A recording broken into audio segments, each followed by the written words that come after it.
Hey, Nukenites, it's Nuke! Yeah, too much caffeine, as you can probably tell already. But hey, this is a Terran versus Terran game, the sleeping pill of matchups, so that should be a hard counter to the too much caffeine build. It's going to be Fantasy versus Frozean, the two Fs. And yes, this is actually the first Terran versus Terran game that's been on my channel in about 3 months, since the last ever OSL Round of 36. That was Ruby and Gogo, their series. So it's been a long time since I've casted a Terran versus Terran game. Some people would say that's a good thing, although I do like casting Terran versus Terran more than I do ZVZ. A lot more strategy to talk about. And both these guys are pretty decent Terran versus Terran players, Fantasy especially, so I think we're going to see a pretty epic battle. Looks like we're getting ready to start. The first map is going to be Great Barrier Reef. And I'm actually looking forward to this now. I wouldn't have been back when Frozean was on Samsung Con, because he was absolutely terrible back then. But on STX, he's not doing too bad. Not fantastic, but, you know, except. Let's get the colors. Very important down here in Beige at the 8 o'clock position is Fantasy, so that means up at the 12 o'clock position in red is Frozean, who is actually going by Frozen these days. He is going by Frozen. He fixed his name. I guess someone came up to him and said, you know, Frozean's not actually a word, right? And he went, aw, crap, and he took out the A. But yes, I'm still going to call him Frozean. That's what he's known as. He's not Frozen, he's Frozean. Frozean. So, anyways, I was going to make a big announcement, but then I talked to Ranchin and kind of decided against it. So I'm going to make kind of a big announcement, a sort of announcement, that there is going to be something big coming up for me. Something very, very big.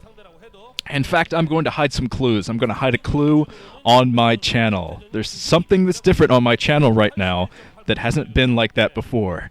So it's kind of like a Da Vinci Code series of puzzles. You got to figure it out for yourself to figure out what the big news is going to be, because I can't tell you right now. It's a secret. But yes, needless to say, I am very excited about it. Driving you crazy yet? I hope so. But okay, let's see what these guys are up to. Supply Depot is coming up for both, so this is going to be a pretty standard build for both. A nice long macro Siege War game from the two Terran players. That's usually why people don't like TVT so much, because it almost always goes to late game, unless there's a rush strategy of some kind, just because Terran are very defensive race, and when they're both playing defensively, yeah, you can get into long games, very long games, and as a commentator, that's kind of tough to handle, so I'm kind of fortunate that I haven't had to cast a lot of TVTs in the past few months. Like I said, it's been about 3 months since the last TVT, and the last OSL Round of 16, there were 4 Terran players, but they were evenly distributed among the 4 groups. There was only 1 Terran in each group. And all of them but Flash completely failed, and then Flash just breezed through the round of 8, breezed through the semifinals, and destroyed Movie in the finals, so never count out a Terran player. And a lot of good Terrans moving into the round of 16 already. Like I said, we're already guaranteed another one here, so we're going to have a pretty Terran-heavy round of 16 this season, I think. I think most Terrans are going to latch on to a lot of Flash's builds, his conservative versus Protoss, and his pretty epic versus Zerg as of late. Okay, let's see what Frozean does. He's going down here looking into the middle of the map, saying, Fantasy, you cheesy SOB, I know you're going to get some proxy vultures in. Oh, I know you're going to get some proxy vultures, but no, Fantasy is not going for proxy vultures, although it's a safe bet. It's a safe assumption to say that Fantasy is probably going to do some vulture harass in one of these games in the series. Fantasy, well known for his vulture control. And I want to talk a little bit about Frozean, a little bit more about Frozean, because he's doing better on STX, but you know, he's not breaking into round of 16s or anything. In the last OSL, he got to this position again, but he went up against Effort, lost 2-0 against Effort, although I can't say I blame him. There is a very enthralled fan in the audience saying, Terran versus Terran. Okay, but yes, the starport coming up for Fantasy as we see.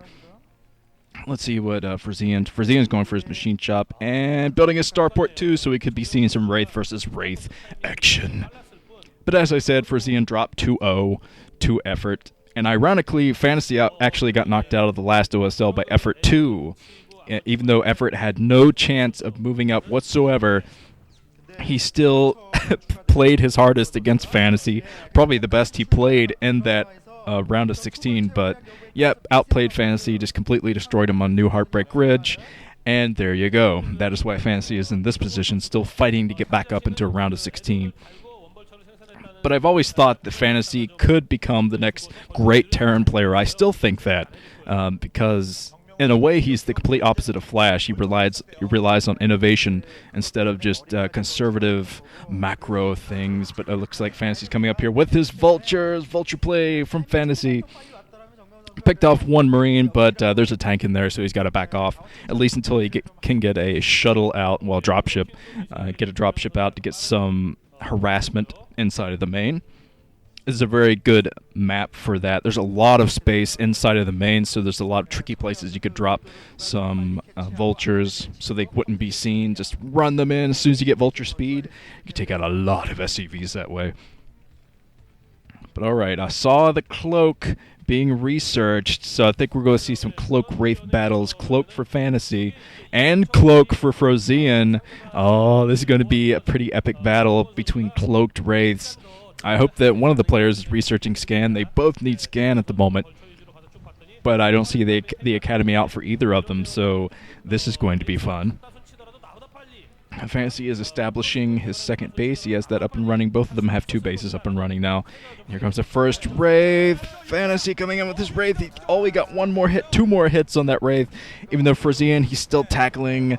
So, yeah, he's trying to get some damage on that Wraith before his Wraith goes down. He knows that Fantasy's Wraith control is good enough to just chase that Wraith down, and it wouldn't have been able to survive. That's why he kept it in, to get a few extra hits. But now Fantasy's going to be a huge pain in the ass, especially with Cloak. He cloaks his Wraith so the Marine can't tackle it. The Academy trying to come up for Frozean. Frozean putting down another starport, so he's going to go straight up Wraith, I think. He's going to have to hold on until he can get some more Wraiths out, though. It's going to be a huge pain for him because he doesn't have any way of getting Scan, and I don't think he has any turrets around. I don't think he was putting down his engineering bay anywhere, so wow, he's going to lose a lot of SCVs. So at this point, his best option would probably be do a counterattack with Wraiths. Try to go in there with its own Wraiths instead of Fantasy's base, because I don't think Fantasy has any anti-Wraith units, any anti-Wraith turrets inside of his base at all. So I'd say that'd probably be his best option. Now Fantasy spots the double starport, so he's going to know that this is coming his way. Oh, two Cloaked Wraiths just flying side by side. Now I can see you over there. I'm going to shoot you as soon as I have Scan. But yeah, they're chasing each other. I'm wondering who will... Oh, Fantasy uncloaks. I don't think he saw the Wraith behind him, but now he's going to lose that Wraith. I think he ran out of cloak energy anyway for that. But yes, he loses that.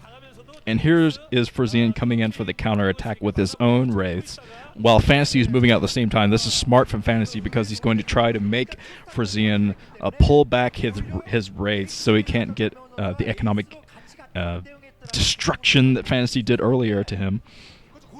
He doesn't want that to even out, and it might even out. He's coming in here with a Goliath. He's not going to have enough scans if Frozean keeps backing off like this, keeps coming back in with a cloak of his own. Wraiths chasing each other around. There's one Cloaked Wraith for Frozean, but since Frozean is going for dual starports, I don't think the Fantasy is 3 starports for Frozean, so he's going a straight Wraith. He's going to have so many Wraiths out in the field, and that'll help him tackle this tank army for sure. Now that Fantasy is trying to move in, he's going to have to move in with some Goliaths if he wants to get this done. I see he's kept one Goliath at home. And hopefully, yeah, he has a couple of Goliaths, few Goliaths traveling with his tanks. But still, with the right micro, I think Frozean will be able to snipe a few tanks, even with the Goliaths in here. Especially with that barracks, and that barracks is going to draw some Goliath fire. But there's Frozean coming in. Yeah, he finally has siege mode, so he's going to be able to defend the front now. And Fantasy, I don't think he has siege yet. He's backing off anyway. He doesn't have as many tanks as Frozean does.